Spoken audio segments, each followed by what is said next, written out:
자, 오늘은 물질의 특성 중에서 분리 과정 공부하도록 할게요. 분리. 물질의 특성 중에서 분리를 공부하도록 할게요. 잠깐만요. 자, 용해도 먼저 봅시다. 조용. 용해도라는 건 어떤 고체 물질이 용매 100g에 얼마나 많이 녹을 수 있는지 물어보는 게 용해도거든요. 그러면 지난번에 선생님이 적어줬던 내용 있잖아. 용해, 용질, 용매. 요거 다시 한번 적어줄게요. 자, 먼저 용질이 있고요. 용매가 있어요. 그리고 얘를 섞는 과정을 용해라고 했죠. 그렇게 해서 만들어진 애를 뭐라고 한다고 했어요? 용액이라고 한다고 했어요. 그렇죠? 다시 한번 써주면 용질은 녹는 물질, 용매는 녹이는 물질, 용해는 녹는 과정. 녹는 과정.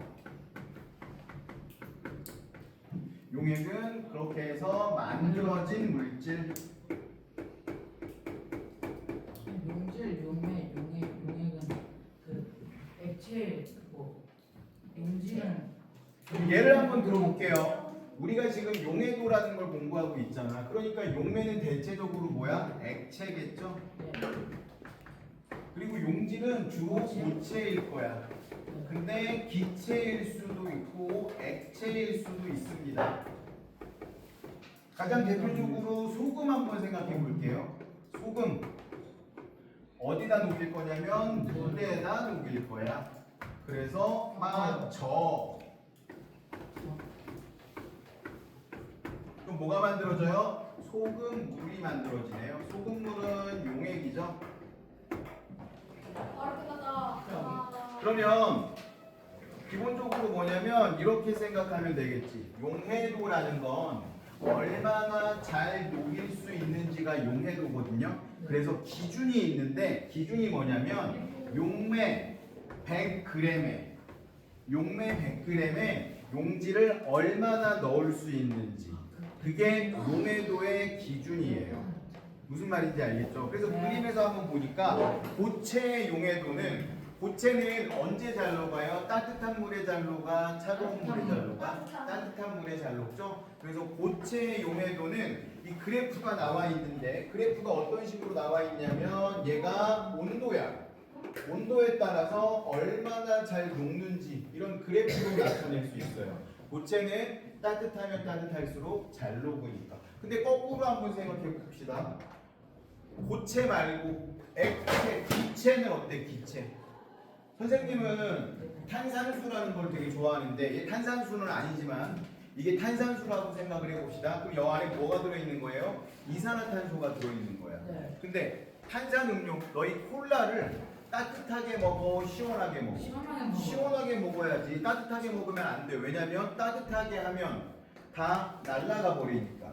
이산화탄소가. 그렇죠? 그래서 기체는 고체하고 반대로 액체의 온도, 그러니까 용매의 온도가 낮아야지 더 잘 녹는다 이렇게 생각하면 될 것 같아요. 이게 용해도였어요. 근데 용매는 꼭 액체가 될 수 있어요? 아니요, 기체도 용매가 될 수 있어요. 그러면 생각을 해봐.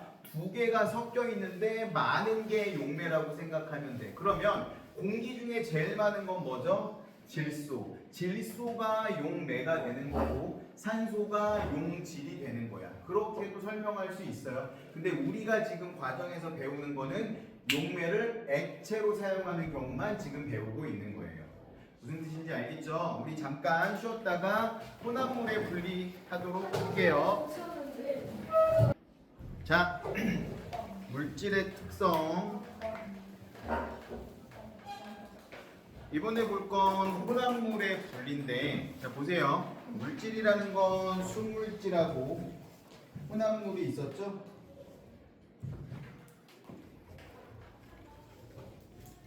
혼합물하고 순물질. 순물질은 어떤 게 일정했었죠?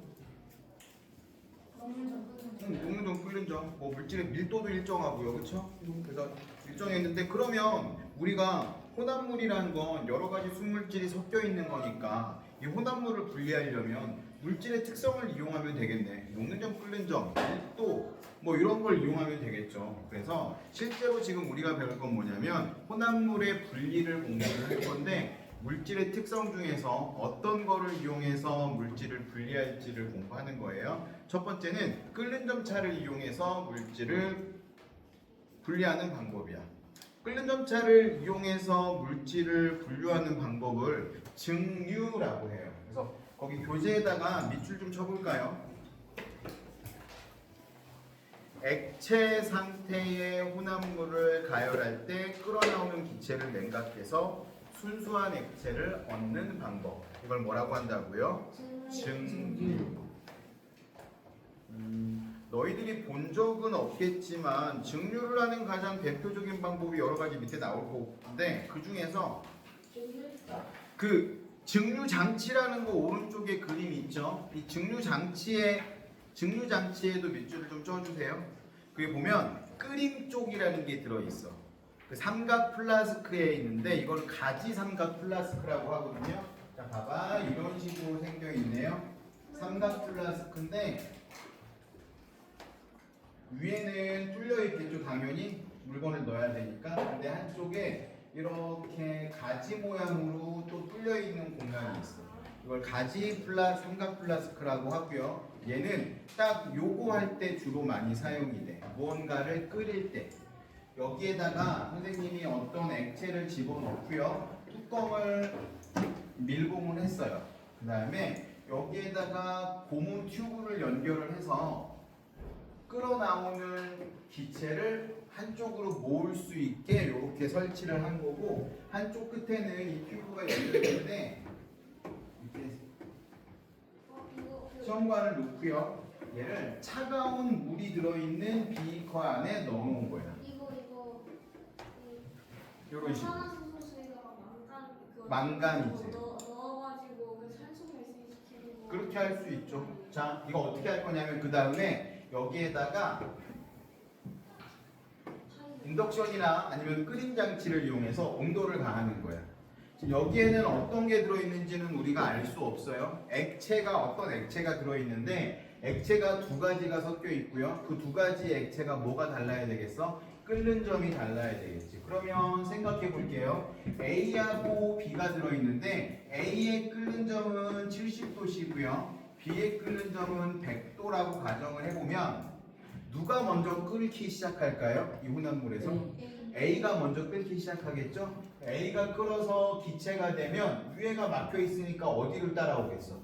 이 튜브를 따라서 쭉 내려와서 여기에 기체가 쌓일 건데 여기는 지금 찬물이 들어있기 때문에 온도가 낮아질 거야. 온도가 낮아지면 다시 어떻게 되겠어? 액체로 변하겠죠. 그렇게 먼저 끓어서 여기에 모을 수 있게 A가 모이겠죠. 그렇죠? 그래서 이거를 그래프로 그리면 어떤 그래프가 될까요? 일단 70도 즈음에서부터 70도보다 조금 높은 온도에서 끓기 시작할 건데 일정하게 가겠어요? 아니면 살짝 온도가 상승하겠어요? 1번, 2번. 혼합물이니까 2번 그래프처럼 되겠죠.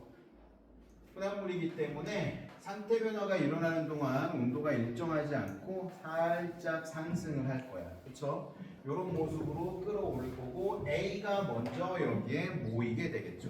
이런 장치를 증류 장치라고 해요.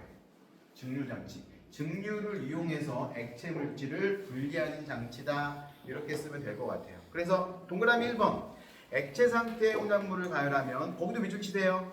끓는 점이 낮은 물질이 먼저 끓어나온다. 어떤 물질이요? 끓는 점이 낮은 물질이. 근데 만약에 고체면 어떻게 고칠 수가 있나? 고체면 끓는 점이 아니라 녹는 점이겠죠. 근데 이거는 기체를 뿜어내는 거니까 그 고체를 기체가 될 때까지 온도를 가열해야 되겠죠. 그러기 전에 저 시어머니 먹는 거 아니에요? 그럴 수도 있죠. 근데 그 정도로 뜨겁게 만들 수 없어 얘는. 전기를 이용해서 끓이는 건데 시험관이 터져버릴 수도 있고요. 자, 그 다음에 2번. 끓어나온 기체물질은 냉각돼서 어디에 모인대요? 찬물 속에 들어있는 시험관에 모인대요. 그래서 온도가 낮은 A가 먼저 이렇게 모이게 되겠죠.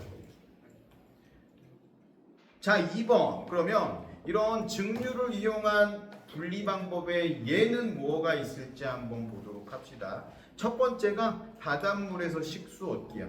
바닷물을 식수로 사용할 수 없나 봐. 왜 그럴까요? 짜서. 바닷물은 너무 짜. 짜도 너무 짜.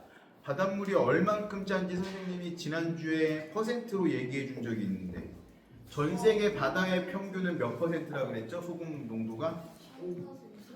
조금 그거보다 높아요. 3.5%라 그랬죠? 전 세계 바다 평균이 염류가 3.5%. 물론 거기에는 염류에는 소금뿐만이 아니라 다른 물질들도 포함되어 있기는 한데 가장 많이 포함되어 있는 게 소금이니까요. 3.5%의 염류가 녹아 있어요. 근데 가장 짠 바닷물은 몇 퍼센트라 그랬죠? 20%라 그랬죠? 그거는 사실은 바다는 아니고 호수이기는 하지만 죽음의 바다라고 불린다고 했어요. 사해라고 불린다고 했죠. 사해는 20%. 사해에는 실제로 미생물들이 별로 살지 않는데 너무 짜서. 그래서 아무것도 살 수 없다고 생각합니다. 그럼 생각을 해봐. 우리가 왜 먹으면 안 될까? 그런 짠물은. 우리 몸도 소금기가 있거든요. 짭짤해 우리 몸도. 근데 그렇게 짜지 않아. 그래서 실제로 그런 바닷물을 먹으면 더 목마름을 느끼게 될 거고요. 계속 갈증이 나기 때문에 결국은 어떻게 돼? 죽게 될 거예요. 그래서 너희가 만약에 바다에서 조난이 되거나 해도 절대 바닷물을 먹으면 안 되는 거죠. 죽게 될 거야. 바닷물을 먹으면. 그러면 그 바닷물을 이용해서 식수를 어떻게 얻냐면, 자, 바닷물을 가열하면 바닷물에는 뭐가 들어있지? 물이 들어있잖아. 물이 끓어오르겠죠? 그 끓어오른 물을 식히면, 수증기를 식히면 뭐가 되겠어? 순수한 물이 될 테니까 그거는 먹어도 되겠죠. 그래서 바닷물에서 식수를 얻을 때 바닷물을 가열하면 물만 기화해서 수증기가 되기 때문에 그 수증기를 식히면 우리가 먹을 수 있는 물이 만들어지겠죠. 자, 두 번째는 뭐냐면 탁한 술에서 맑은 소주 얻기라고 하는데, 탁한 술은 뭘 이야기하냐면 막걸리 본 적 있어요? 네. 할아버지가 먹는 거. 막걸리 이렇게 컵에 따라 보면 꼭 우유랑 비슷하거든요. 막걸리는 어떻게 만드는 거냐면 쌀을 발효시켜서 만들어. 몸에 좋은 거 같아. 그래서 막걸리만 먹고 막걸리 안에도 칼로리가 포함되어 있기 때문에 막걸리가 소주를 먹는 것보다는 막걸리를 먹는 게 몸에는 조금 더 좋다라고 하는데, 또 어른들은 선생님은 술을 안 먹어서 잘 모르겠는데 막걸리를 먹으면 다음날 머리가 더 아프대요. 잘 모르겠어 왜 그런지는. 하지만 막걸리 같은 그런 술을, 자, 어떤 식으로 하는 거냐면 여기에서는 증류장치랑 조금 다른 소주꼬리라는 걸 이용하는데요. 소주꼬리를 선생님이 그림으로 한번 그려줄게요. 이렇게 항아리처럼 생긴 통에다가 막걸리를 집어넣어요. 막걸리를 집어넣고 이 위에다가 이렇게 바닥이 구멍이 이렇게 뚫린 그런 그릇을 집어넣어. 근데 이 그릇은 바닥이 이렇게 뚫려 있고 이쪽으로는 이렇게 주둥이가 나와 있어. 주전자처럼. 오늘 저기다가 그 구멍을 저기다가 그 컵을 넣는 거예요. 그리고 이 뚜껑에다가는 뚜껑이 없고요. 차가운 물을 담아놔. 이런 식으로 만들어져 있어요. 그리고 여기는 이제 낮게 돼 있어서 이게 일로 흘러가게끔 이런 식으로 구멍이 뚫려 있어요. 그럼 보세요. 이걸 끓여. 뜨겁게 끓이면 여기에는 지금 알코올도 들어있을 거고 물도 들어있을 거고 여러 곡물들도 들어있겠죠? 이 중에서 끓는 점이 가장 낮은 애는 알코올이거든요. 알코올이 끓어. 그러면 기체로 변해서 알코올이 위로 올라오는데, 올라오다가 보니까 찬물을 만났네. 찬물을 만나면 어떻게 되겠어요? 다시 액체로 변해서 밑으로 떨어질 건데 이렇게 올라온 애들이 모여서 여기로 한 방울 두 방울 똑똑똑똑 떨어지는 거지. 이거를 모으면 이게 뭐가 되냐면 소주가 되는 근데 거야. 알코올만 떨어져요? 아니 물도 같이. 그래서 우리나라 전통술, 전통 소주는 도수가 굉장히 높아. 봐도 알겠지만 알코올이 더 많이 떨어지겠지? 알코올이 더 많이 떨어지기 때문에 굉장히 높아요. 이걸 증류식 소주라고 하는데 원래 소주는 이렇게 만드는 거야. 근데 마트나 편의점에 가면 파는 조그만한 그런 두꺼비 그림 있는 소주 있죠? 이거는 화학적으로 만든 소주야. 그래서 가격이 굉장히 저렴해. 이렇게 만드는 소주는 굉장히 고가예요. 비싸. 실제로 이렇게 만드는 거. 그래서 우리 전통 소주를 이런 식으로 만드는데 우리나라에서 가장 유명한 전통 소주는 안동 지역에서 만드는 안동 소주가 되게 유명하대요.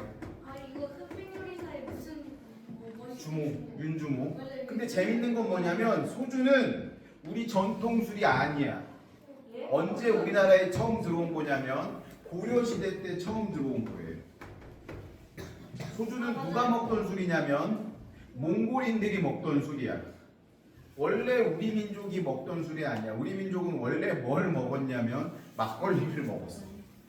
이런 곡물을 발효시킨 거를 우리는 주로 먹었고 아니면 과일을 발효시키거나 이런 것들을 주로 먹었고 소주는 고려시대 때 몽고인들이 들어오면서 들어온 거예요. 이거랑 같이 들어온 게 있어요. 니네도 좋아하는 거. 샤브샤브. 샤브샤브도 그때부터 먹기 시작한 거야. 몽골인들이 먹던 거를 우리가 따라 먹기 시작한 거지. 우리만 그런 영향을 받은 게 아니라 몽고인들도 우리의 영향을 되게 많이 받은 것들이 있어요. 서로서로 영향을 주고받는 거지. 또 몽고의 영향을 주고받은 게 뭐 있냐면 전통 결혼식 하는 거 본 적 있어요? 그 연지곤지 찍고 하는 거 있잖아. 그 연지곤지도 우리 전통이 아니라 몽고의 전통이에요. 연지곤지 찍고 하는 거. 그것도 몽고의 전통. 그래서 몽고에서 우리가 받은 전통이 연지곤지 찍는 거, 그리고 소주, 그리고 샤브샤브. 또 있어요? 여러 개가 있겠지. 여러 개가 있는데 선생님이 지금 설렁탕은 우리 전통 음식이고요. 그 중에서 선생님이 제일 좋아하는 건 샤브샤브. 소주 안 먹어요, 선생님은. 응? 우리나라 약과예요. 우리나라 약과는 있잖아. 전 세계인들이 다 좋아하는 거. 니네도 좋아했잖아. 싫다고? 싫어하는 사람이 있을 수도 있지. 자, 탁한 술에서 맑은 소주 얻는 거. 그래서 이렇게 한다. 세 번째는 물과 에탄올 혼합물의 분리. 처음에 우리가 증류장치를 통해서 봤던 게 물과 에탄올을 분리하는 거고요. 그래프 한번 볼게요. 에탄올은 78도에서부터 끓기 시작하는데 그래프를 보니까 그래프가 이런 식으로 되어 있네요. 에탄올이 끓기 시작하는 온도인 78도씨와 물이 끓기 시작하는 온도인 100도씨가 이렇게 나와 있고 온도가 점점 올라가다가 에탄올이 끓기 시작하니까 서서히 온도가 올라가요. 그렇죠? 언제까지 서서히 이렇게 온도가 올라가냐면 에탄올이 다 끓어 나올 때까지. 그러다가 온도가 쭉 상승을 하고 100도에 도달하면 상태 변화가 일어나지 않고 계속 이렇게 끓어 나오겠네요. 왜? 그러면 이 구간에서는 기체가 있어요? 없어요? 여기는 전부 다 액체만 있어. 근데 이 구간에서는 에탄올이 끓어오르기 시작하고 에탄올만 끓어오르는 게 아니라 소량의 물도 같이 나오고요. 여기서는 뭐만 나오겠어요? 물만 끓어 나오겠죠? 수증기가 끓어 나올 테니까. 자, 그 다음에 네 번째가 원유의 분리인데 원유의 분리 요 이름 증류탑이라고 써 있는 거에 동그라미 좀 쳐주세요. 실제로 원유를 우리가 수입을 해 다른 나라에서 주로 어디에서 수입하냐면 중동에 있는 나라들 뭐 아랍에미레이트나 사우디아라비아나 이런 데에서 원유를 수입을 해요. 원유는 시커멓거든요. 검은색이란 말이야. 근데 그 원유를 가져와서 이 증류탑 앞에다 놓고 증류탑으로 집어넣는 거야. 원유를. 증류탑은 어떻게 생겼냐면 이렇게 큰 탑이고요. 원유를 공급을 해. 여기서 원유가 이 안으로 들어가는 거예요. 원유가 들어갈 때 여기서 가열 장치가 있어서 얘를 뜨겁게 가열을 합니다. 뜨겁게 가열을 하면 쭉 올라가면서 가장 낮은 온도에서 가장 높은 온도에서 끓어오르는 애들 말고요. 가장 낮은 온도에서 끓어오르는 애들을 석유가스라고 해요.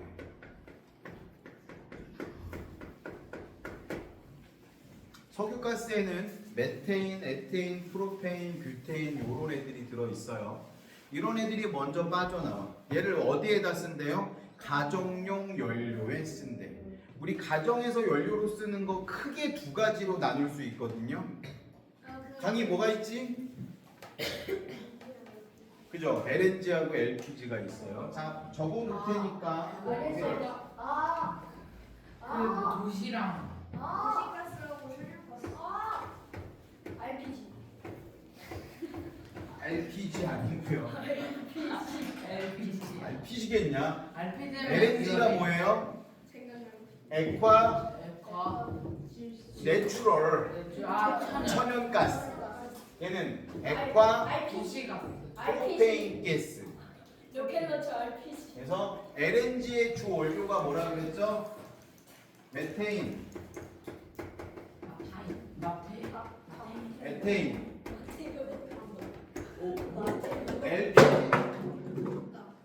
LPG의 주 원료는 RPG 타이 안 돼. RPG 타이. 프로페인, RPG 타이가 아니야. 뷰테인. 그리고 이 뷰테인만 따로 뽑아놓은 거 우리가 집에서 자주 써요. 부탄가스. 부탄가스는 이 뷰테인을 따로 뽑아놓은 거야. 우리가 쓸 수 있게끔.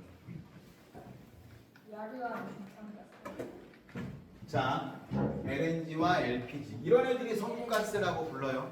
이런 애들이 이렇게 뿜어져 나오고 그 다음에 나오는 애가 뭐냐면 휘발유야. 휘발유 영어로 뭐라고 해요? 나프타 아니고요. 휘발유, 가솔린. 휘발유가 가솔린이에요. 휘발유는 무슨 뜻이냐면 휘발, 증발한 자라는 뜻이야. 그 얘기는 뭐냐면 휘발유는 가만히 냅두면 다 날아가. 낮은 온도에서 기화돼요. 그래서 우리가 주유소 가면 나는 냄새 있죠. 그거 휘발유 냄새라고 생각하면 돼요. 물론 조금 다르기는 하지만 휘발유 냄새가 가장 많이 나요. 수증기가 있듯이 기름도 증기가 돼. 그걸 뭐라고 하냐면 유증기라고 불러. 그래서 주유소에 가서 엄마 아빠가 기름 넣는 거를 이렇게 유심히 한번 보시면 어떻게 돼 있냐면 기름을 넣는 이런 기계가 있고 이 기계에서 연결된 호스를 통해서 기름을 넣잖아. 이 기계에 동그란 플라스틱 덩어리가 하나 있고요. 엄마가 기름을 넣기 전에 저거를 한번 만지는 걸 볼 수 있을 거예요. 왜요? 정전기를 방지하는 애야 얘는. 정전기가 생기면 이 유증기 때문에 폭발이 일어날 수도 있거든. 그래서 기름을 넣을 때는 안내방송이 나와. 정전기 방지 패드를 만져주세요 라는 안내가 나와요. 그런 거 안 넣어도 돼. 나와요!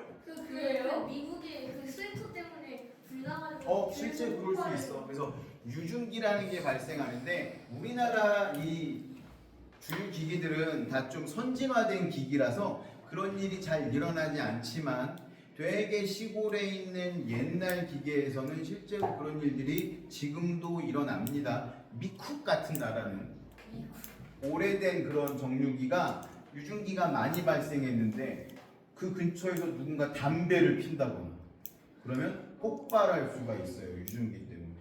정말 어리석은 행동이죠. 주유소 옆에서 담배를 피는 건 위험한 행동이지.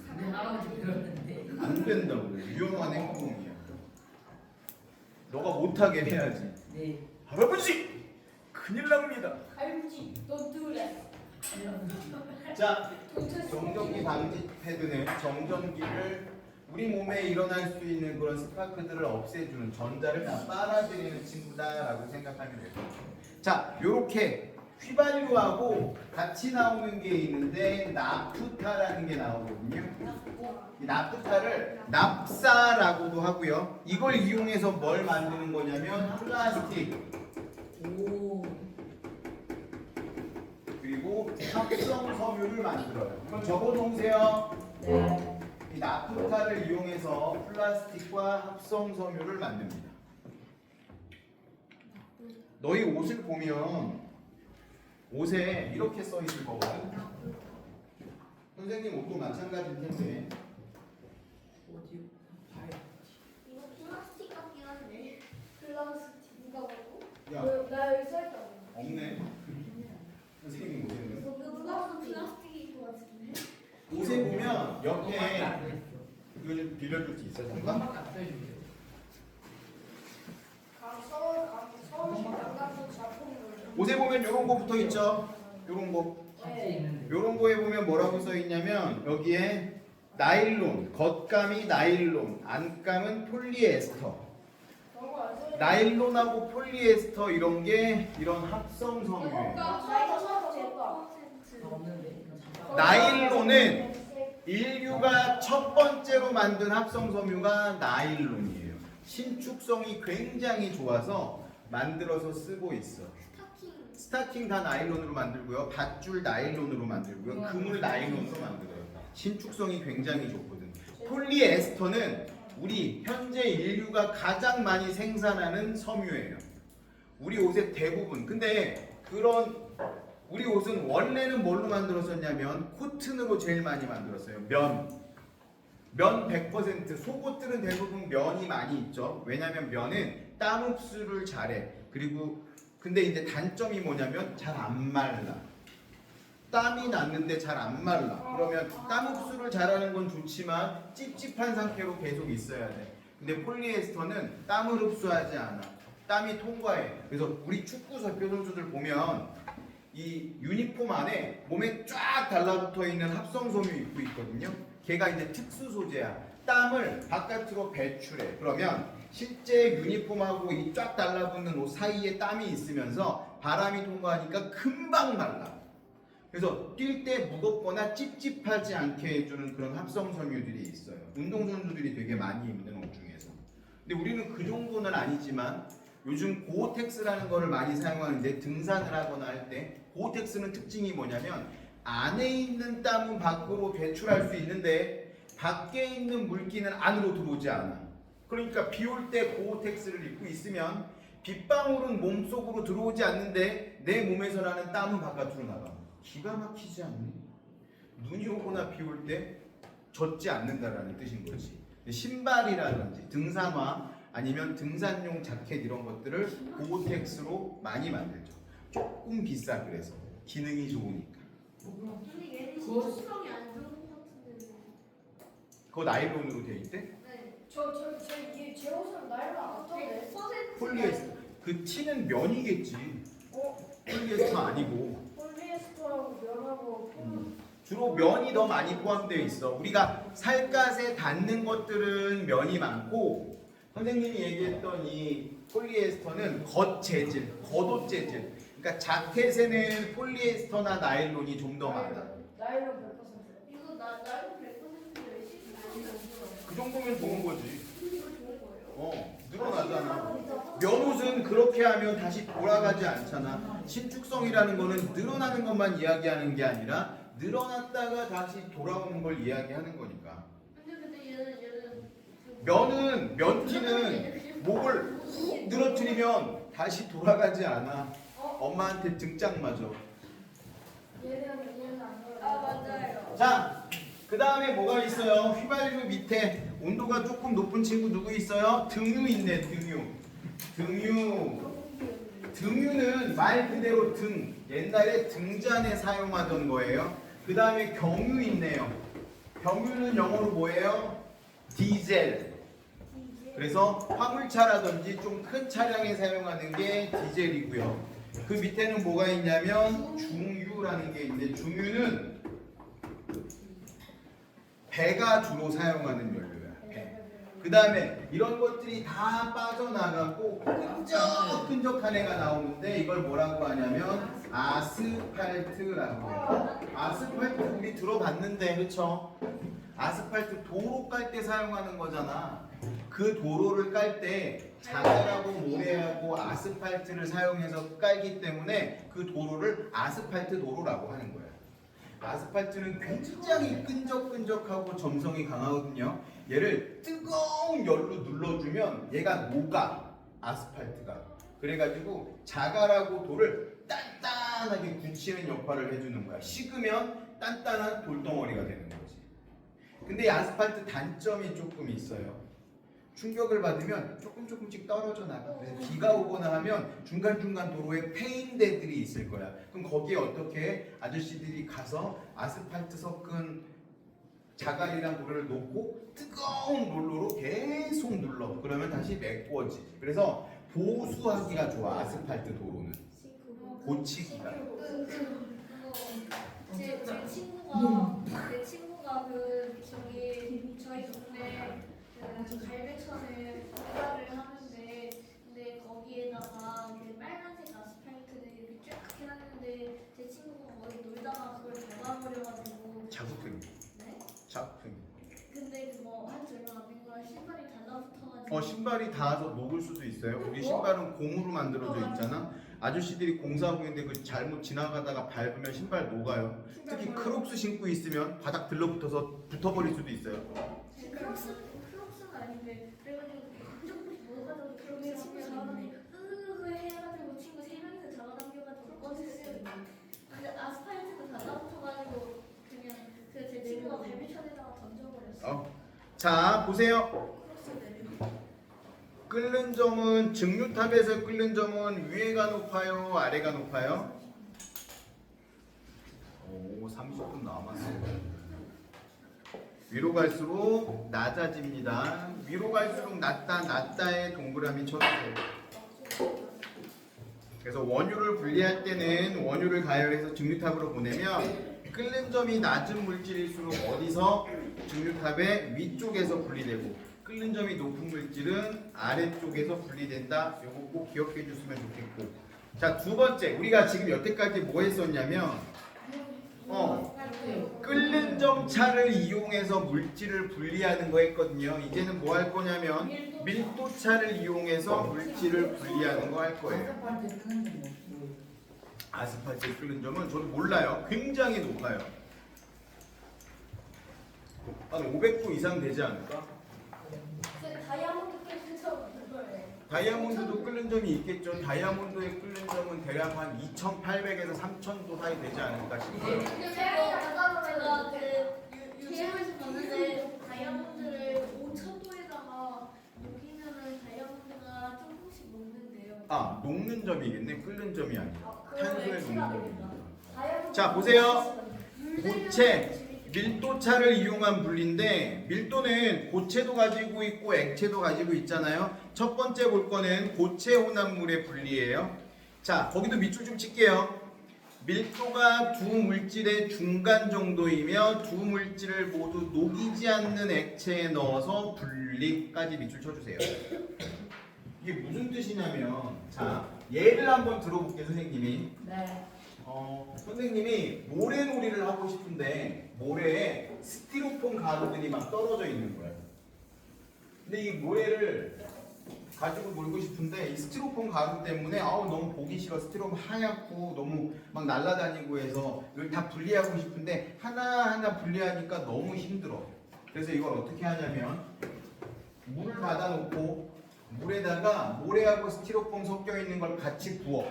그럼 어떻게 되겠어요? 모래는 가라앉고 스티로폼은 위에 뜨겠죠? 그러면 위에 뜬 스티로폼만 쓱 걷어내고 물 따르면 모래가 물론 젖기는 했지만 조금 말리면 이제 모래를 가지고 놀 수 있겠네요. 조건이 두 가지가 있었잖아, 그렇죠? 이 액체가 이 둘 다 녹이면 안 돼. 녹아버리면 곤란해지잖아. 그리고 또 어떻게 했어? 밀도가 이 둘의 사이에 들어가야 돼. 그래야지 하나는 가라앉고 하나는 뜨고 분리가 될 테니까. 그 조건을 이용하는 거예요. 첫 번째, 좋은 벽시를 고른다라고 하는데 좋은 벽시하고 쭉정이라는 게 있네요. 쭉정이는 뭐냐면 쌀이 들어있지 않은 껍질만 있는 애를 쭉정이라고 해요. 그래서 이 좋은 벽시하고 쭉정이를 갈라낼 때는 소금물에 집어넣어요. 소금물에 집어넣으면 좋은 벽시, 쌀, 알이 들어있는 애는 무거우니까 가라앉고 쭉정이는 가벼워서 소금물 위에 뜰 거야. 그러면 이것도 마찬가지로 쭉정이만 싹 걷어내고 물을 따라내서 하면 좋은 벽시를 얻을 수 있겠죠. 벽시는 뭐 할 때 쓰는 거죠? 아니죠. 벽시는 벼를 심을 때 쓰는 거죠. 벽시잖아, 벽시. 껍질이 있는 거야. 접시를 먹는 야, 벽시를 먹을 순 없어. 껍질이 쌓여 있기 때문에.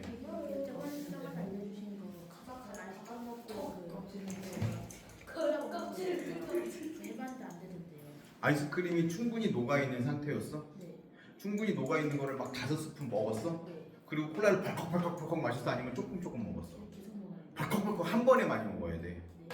한 번에. 그러니까 조금 먹는 게 아니라 아이스크림을 꿀꺽 야 이렇게 많이 먹어도 되나 싶을 정도로 꿀꺽 먹고 콜라를 콸콸콸콸콸 먹어야 돼. 그러면 순간적으로 여기서 무한한 기분이 느껴지면서 빵! 저그 콜라 슬러시 만드는 거 있잖아요. 그거 해봤어요? 그거를 갖다가 냉장고에다가 그 제 동생이 한번 갖다 놓은 동안 냉장고에다가 2시간을 넣었다 그랬거든요. 그 동생이 그래가지고 이걸 꺼내다가 화장실에 가가지고 진짜 되나 보려고 우리 집에서 그 무거운 거 가지고 막 하고 쳤거든요. 근데 그게 거기 부분에서 조금 터져가지고 쫙 하고 쏟아나와가지고 무거운 거로 칠 필요 없지. 그냥 콜라병을 그냥 퉁 치면 되잖아. 진짜. 봐봐. 뚜껑이 이렇게 닫혀 있잖아. 우영아. 콜라를 2시간 반을 냉동실에 넣어놨어. 그러면 얘가 이렇게 볼 때는 액체란 말이야. 이걸 어떻게 하면 되냐면 이렇게 들고 거꾸로 탕 한 번만 치면 막 불어오르기 시작할 걸. 근데 만약에 꽝 쳤는데 불어오지 않아. 그러면 덜 냉각된 거야. 한타 오래 저희 집에 있는 그철 쟁반 가지고 여기다가 해봐야지. 그렇게 할 필요 없지. 그냥 그거 얘를 그거 그거 해야지, 근데 그거 거기 막 금이 가가지고 거기서 사이로 쫙 하고 쏟아나와가지고 수건이 콜라 수건이 돼가지고 근데 알고 보니까 동생이 2시간 넣은 게 아니라 6시하고 9시를 착각해서 5시간을 넣어가지고 좀 심각하게 됐어요. 자, 봅시다. 두 번째는 신선한 달걀 고르기예요. 오래된 달걀은 살아 있잖아요, 그렇죠? 그 안에 수분이 있거든요. 그래서 신선한 달걀은 꽉 차 있는데 오래된 달걀은 수분이 말라서 중간에 빈 공간이 생겨. 빈 공간이 생기면 거기에 뭐가 들어 있을까요? 공기가 들어 있겠죠. 그러니까 소금물에 넣으면 오래된 달걀은 쓱 하고 떠오르는 거지. 너희 그거 한번 생각해봐. 찜질방 같은 데 가서 구운 달걀 먹어본 적 있어요? 구운 달걀을 먹으면 구운 달걀은 항상 어떻게 생겼냐면 일반적인 삶은 달걀은 껍질을 까도 이렇게 생겼잖아. 삶은 달걀. 그렇죠? 진짜 잘 그렸네. 근데 구운 달걀은 어떻게 생겼냐면 껍질을 까면 위에는 똑같은데 밑에가 이런 식으로 되었어. 아깝잖아요. 조그마한 거. 이게 왜 이렇게 되는 거냐면 이 달걀 안에 있는 수분이 마르면서 수분이 없어진 거야. 이 부분이 다 수분이었던 그러면 거야. 안에는 정말 수고해. 그래서 껍질도 어때? 흰자도 되게 쫄깃쫄깃하잖아. 삶은 달걀보다. 수분이 날아가서 그래. 구우면서 수분이 날아가서. 분달에 그러면 삶은 달걀 아니면 군달걀도 삶은 달걀 전에는 있는 거예요? 응. 어. 이렇게 똑같은 달걀 두 개를 구우면 이렇게 되고 삶으면 이렇게 돼요. 수분이 날아가느냐 날아가지 않느냐의 차이. 뭐지? 그럼 나 텍스트를 안 만들 구운 때 게 하나 셀프에 열어봐야지. 뭐 할때요? 틱톡을 만들 때 탱탱볼 만들 때. 달걀 탱탱볼? 한 번도 안 해봤어요. 달걀 틱톡을 근데 그거 만약에 세면대기로 하는 거면 저거 이달걀 나도 틱팅한데 도대체 다시 안 되고. 근데 이거는 볼이 아니잖아. 찌그러져 있잖아. 아니 어때요? 달걀도 좀 있으시면 찌그러져 있잖아요. 자, 그 다음 처음에 선생님이 얘기했던 거 모래와 스타이로폼 분리하기. 물에다 넣으면 스타이로폼은 위에 뜰 거고요. 밀도가 큰 모래는 가라앉으니까 간단하게 분리할 수 있겠죠. 이건 고체 혼합물을 분리하는 거였어. 이번에는 액체 혼합물 분리하는 거 한번 보도록 할게요.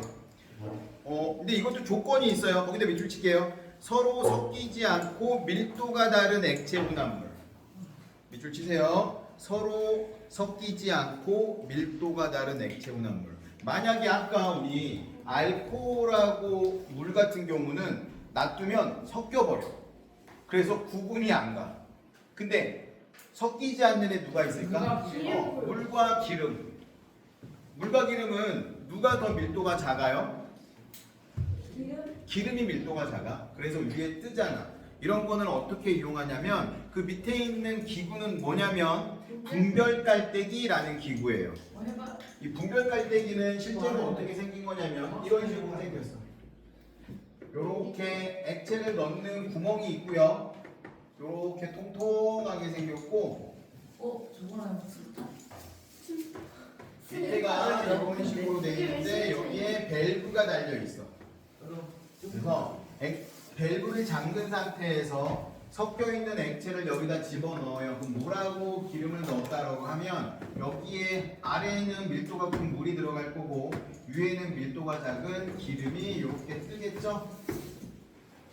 자, 이 상태에서 어떻게 하냐면 밑에다가 비커를 갖다 놓고 밸브를 열어. 밸브를 열면 물이 먼저 졸졸졸졸 빠져나가겠죠. 언제까지 하는 거냐면 물을 완전히 빼는 게 아니라 물이 살짝 남아있을 때까지만 하는 거예요. 그 다음에 밸브를 잠궈.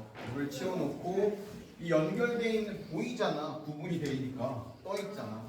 그래서 살짝 따라가지고 기름이 조금 빠지도록 한 다음에 다시 잠궈. 그 다음에 남아있는 기름은 어떻게 해요? 뚜껑 열고 부으면 되겠죠? 먹어요. 기름 왜 먹니? 기름 먹어요. 또 어떤 거 있어? 간장하고 참기름. 전 먹을 때 간장에다가 참기름 올리고 깨 뿌려가지고 먹잖아. 그치? 근데 그러면 어떻게 돼? 간장은 밀도가 크니까 밑에 깔리고 참기름은 위에 떠. 그래서 푹 찍지 않으면 참기름만 발라서 먹을 수도 있어. 바닥까지 찍어야 간장이 묻어요. 그쵸? 얘도 마찬가지로 기름이 간장보다 밀도가 작으니까.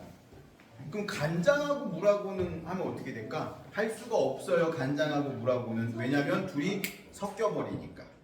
이거는 어떻게? 이 액체 혼합물을 분별 깔때기를 이용해서 하는 건 어떤 경우에? 두 물질이, 두 액체가 섞이지 않는 경우에만 할 수 있어요. 또 뭐가 있냐면 밀도차를 이용한 혼합물에 분리해 보니까 사금채취라는 게 있네. 사금은 모래금이라는 뜻이거든요. 그래서 이건 어떻게 하는 거냐면 선생님 예전에 한번 해본 적이 있어. 여행을 갔는데 그 여행지에서 그 근처에 예전에 금광산이 있었대. 산이었는데 산에 금광산이 있었고 여기에 이제 하천이 흐르고 있었거든요. 근데 여기 하천에 있는 모래들을 이렇게 삽으로 팔아. 이렇게 포대기, 요만한 포대기에 넣어서. 그리고 이 통을 하나 빌려주거든. 어떻게 생겼냐면 이렇게 쟁반인데 살짝 움푹 이렇게 되어 있는 쟁반을 하나 빌려줘요. 삽을 여기다가 올린 다음에 흐르는 물가에서 너무 빨리 흐르지 않는 졸졸졸졸 흐르는 물가에서 얘를 이렇게 흔들어. 흔들면 가벼운 모래는 흔들 때마다 밖으로 나가고요. 금은 밀도가 되게 크거든요. 그 금이 한참 하다 보면 여기에 이렇게 남아. 보여? 이 금처럼 보이는 게. 찾았어. 이거 지금 비싼데. 기억은 정확히 나지 않는데 이게 얼마였냐면 예를 들어서 한 10,000원 정도 했어요. 통 하나에. 그리고 요거 빌리는데 한 5,000원 정도 들었거든. 15,000원을 냈는데 선생님이 그날 찾은 금을 다시 사. 그 사람들이. 금을 샀는데 15,000원 내고 빌렸는데 한 20,000원 정도 받았던 것 같아요. 2시간 반 동안. 그러니까 사실은 제가 만나보자. 쓸데없는 짓 한 거죠. 그쵸? 네. 하지만 재미있었어 되게. 재미있으면 됐어. 경험이니까 재미있었어요. 그래서 진짜로 사금이 나오더라고. 너무 깜짝 놀랐어. 집에서 도구 챙겨오고 하쳐가서 그냥 모래. 여기는 그 사람 소유지의 땅이기 때문에 우리가 가서 할 수는 없고요. 근데 실제로 예를 들어서 뭐 공용 하천인데 옛날에 여기에 뭐 금광이 있었더라 그러면 그 근처 모래를 파가지고 해보면 사금이 나올 수도 있어요. 요즘 금값 되게 비싸거든요. 80만 원을 더 한돈은 3.75g인데 3.75g에 한 80만 원 정도 하는 거야. 와. 선생님 아이가 어렸을 때 선생님 아이가 이제 1살일 때 돌잔치라는 걸 너네도 했잖아. 돌잔치를 했을 때 그때는 10만 원 정도 했었어. 3.75g. 3.7 그래지. 그걸 한돈이라고 불러. 한돈. 그냥 단지 하나. 네, 그러면 아까 그 80만 원인데 쌤이 20만 원 쓰면은 쌤이 저번에 한 거 3.75 곱하기 40분의 1만큼 하면 되네요. 그럼 되겠죠. 저희 엄마 집에 우리 집에 저희 엄마 집은 너네 집 아니야? 우리 어. 집에 그 엄마가 외할머니한테 물려받은 그 금돼지 조그만한 금돼지가 있는 이거는 금돼지. 걔는 몇 돈이야? 걔가 그몇 돈인지 쌤에 8천만 원. 엄마가 그게 묵직해가지고 그게 그 1,000만 원이 넘는데요. 그러면 아마 10돈이면 하나만 줘. 10돈이면 80만 원, 100돈이면 800만 원이니까 한 150돈 정도 되는 거지. 8,000만 원. 100돈. 아니 한 돈이 80만 원이라니까. 10돈이면 8,000만 원. 80, 800, 8천. 그러면 한 15돈 정도 되겠다. 와. 근데 그 금돼지 안 팔았어요. 돼지 그치. 너는 갖고 있어요. 저희 집 그거 잘 감춰놔야지. 아무데나 선생님 얘도 얘기하면 전화로 다 치야겠다. 왜? 버린 적이 있어 한번 실수로 쓰레기통에. 나중에 알았어. 그게 없어진 걸. 한 돈이었는지 한 양은 아니었을 거고 금반지 통에 이제 들어 있는데 선생님 아이가 아기 때 장난치다가 이거를 버렸는데 이 분리수거가 된 뭐야 그러고 버렸는데 생각해 보니까 나중에 보니까 그게 금반지가 들어 있는 통이었어. 그런 적도 있었어. 안돼. 저런 반지였으면. 자, 그 다음에 키질로 곡물 분리. 키가 뭔지 알아요? 키? 그 옛날 조선시대 보면 어린아이가 오줌 싸면 머리에 씌워가지고 남의 집에 가서 소금 얻어오라 하는 거 있거든요. 아. 그걸 키라고 하는데 네, 아빠. 해봤는데. 이 키는 어떻게 하는 거냐면 여기에다가 콩이나 콩껍질 같은 걸 집어넣고요. 이렇게 흔드는 거야. 흔들면 바람이 불 때 가벼운 애들은 어떻게 되겠어? 날아가고 무거운 콩만 가운데 쌓이게 되는 거지. 이걸 키질이라고 하죠. 왜 하필 키를 써요? 잘 모르겠어요. 왜 그러는지. 키는 그 알맹이가 밀도가 큰 애들, 쓸모 있는 애들만 추려내는 거잖아. 그러니까 이제 앞으로는 오줌 싸지 말고 쓸모 있는 사람이더라 뭐 이런 뜻 아닐까? 그러니까 이런 거야. 오줌 싸는 아이는 필요 없어. 이런 의미가 있지 않을까? 아니 그럼 자, 그 다음에 혈액 분리. 예? 혈액 분리라는 건 뭐냐면 원심 분리기라는 걸 이용하고요. 너희가 이제 병원에 가서 보면 혈액을 선생님이 뽑아, 그쵸? 그러면 요만한 통에 들어있는데 이거를 원심 분리기에 집어넣으면 얘가 굉장히 빠른 속도로 회전을 합니다. 빠른 속도로 회전을 하면 어떻게 되냐면 무거운 애들은 가라앉고요. 가벼운 애들은 떠올라. 그럼 무거운 애들이 누가 있을까? 혈구들. 적혈구, 백혈구 이런 애들이 가라앉고 혈장은 떠올라서 색깔이 나눠져. 밑에는 빨갛고 위에는 노랗지. 또 다시 냅두면 섞이는 거 냅두면 섞이겠지만 이거를 계속 섞어서 우리 몸의 피에 어떤 성분들이 있는지를 분리해가지고 요거를 이제 병에 걸렸는지 안 걸렸는지 분석할 때 주로 많이 사용을 하죠. 그 다음에 지금도 해요. 바다에 유출된 기름을 제거할 때 바다는 무슨 물이죠? 소금물. 밀도가 커요, 작아요? 커요. 기름은 물에도 뜨니까 바다에 기름이 유조선이 자초돼가지고 기름이 뿜어져 나오면 원유가 어떻게 되겠어요? 위에 뜨겠죠? 그러면 펜스를 설치하는 거야. 펜스. 얘가 다른 데로 가지 못하게. 그 다음에 어떻게 하는 거야? 여기 있는 거를 이제 빨아들이면 되겠죠. 네. 그래서 밀도를 이용하는 방법. 자, 그 다음은 뭐냐면 이 용어 들어갔을지 모르겠네. 초등에서는 안 나오는 내용이어서 크로마토그래피라는 애가 있어요. 포토그래피네요. 크로마토그래피는 뭐냐면 거름 종이를 이용하는데 뭐 TLC라는 종이가 있는데 그 거름 종이라고 생각하면 돼요. 거름 종이를 예를 들어 너희 이거는 해본 적이 있을 거예요. 문제집이 내가 볼펜으로 아니면 펜으로 문제를 풀었는데 얘가 물에 젖으면 어떻게 돼요? 내 글씨가 이렇게 써 있는데 물에 젖으면 여기 색깔이 이렇게 번지는 거 본 적 있어요? 네. 이게 크로마토그래피랑 똑같은 원리라고 생각하면 돼요. 크로마토그래피는 어떻게 하는 거냐면 이 얇은 종이에다가 내가 분리하고 싶은 예를 들면 뭐 색연필 같은 거 있죠. 잉크로 쓰는 거 여기다가 점을 찍어. 그 다음에 얘를 물에다가 담그는 거야. 물일 수도 있고 아니면 다른 용액일 수도 있는데 담궈 얘를 이만큼. 담그면 어떻게 되겠어? 물이 쭉 빨아들이겠죠? 물이 쭉 빨아들이면서 위로 쭉 올라갈 거야. 물이. 올라갈 때 이 색연필의 색소가 같이 번질 거야. 번지면서 색소가 몇 가지 색으로 되어 있는지 이 색소의 무게에 따라서 이렇게 층이 나눠질 거예요. 올라가면서. 그렇게 해서 이 색소가 무슨 색으로 이루어져 있는지를 분석할 수 있어요. 이걸 크로마토그래피라고 하는데 이거는 되게 재밌는 게 뭐냐면 방법이 되게 간단하잖아. 우리가 할 수 있을 정도로 간단하고 시간도 그렇게 오래 걸리지 않아. 그리고 되게 점 찍은 걸로도 할 수 있기 때문에 적은 양으로도 분석할 수 있고요. 섞여 있는 여러 가지를 한꺼번에 할 수도 있어. 그리고 비슷한 애들도 할 수 있고. 그림 한번 봅시다. 종이 크로마토그래피의 유의할 점. 위에가 뭐가 돼 있대요? 비닐랩으로 막아놨대. 왜? 용매가 증발하지 않게 하기 위해서.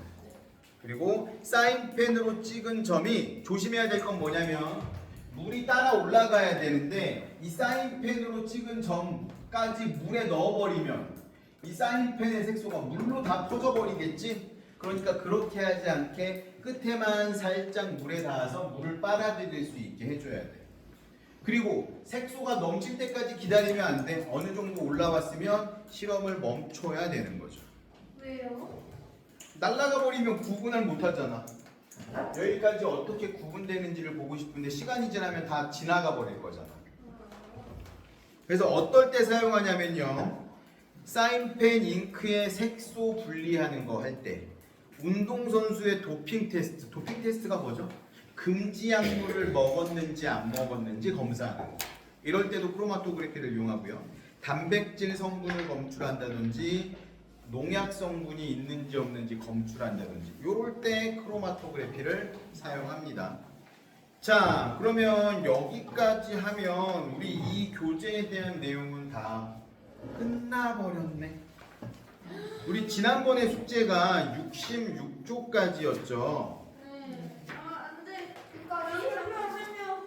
시간이랑 무서워. 66쪽부터 어디까지 숙제로 해오시면 되냐면 끝내. 75쪽까지.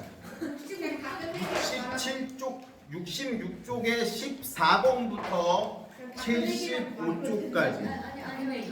더 쉽게 얘기하면 이거 다 끝내기. 아니 이거 다 끝내는 거. 자, 그리고 쌤이 이야기했던 거 있죠. 안 한 거 앞에 것도 있어. 이것도 해야 돼요? 당연하죠. 책이 다 끝났으니까. 앞에 한 4장 정도 안 한 거 있어요. 그것도 포함해서 다 끝내기. 오늘 며칠이에요? 오늘은 23일입니다. 30일까지. 다음 주에 올 때까지. 많아요. 여행 가서 다음 주 금요일 날에 오는데. 오늘 해야겠다. 네? 저 오늘 새벽에 나와가지고 잠자요. 저녁에 가서 하면 되죠. 그죠? 자, 그리고 안쌤 다음 주에 둘 다 가지고 옵니다. 알겠죠? 둘 다 가지고 오고. 그리고 매일매일 우리 안쌤 너희 보니까 진도가 다 틀려. 어떤 친구는 뭐 5번을 했고 어떤 친구는 안 했고. 그래서 요번 주에는 하루에 하나씩 마음에 드는 주제를 스스로 한 번씩 해봅니다. 6학년 교재에서. 알겠죠? 그럼 총 7개를 해요? 아니요, 평일에만 해요. 5개요? 너 놀러 간다며. 네. 갖고 가면 되겠다. 내일 하니까. 아니 네네네. 네. 학습제도 가져가야 되고 수학제도 가져가야 되고 과학 숙제도 가져가야 되겠네. 맞아. 영어제도 가져가야 되고 알겠죠? 어떻게 하는지 알겠죠? 그건 안 가져가. 왜? 자, 그러면 지금은 시간이 조금 남았으니까 67쪽을 한번 66쪽, 67쪽을 한번 같이 보도록 합시다.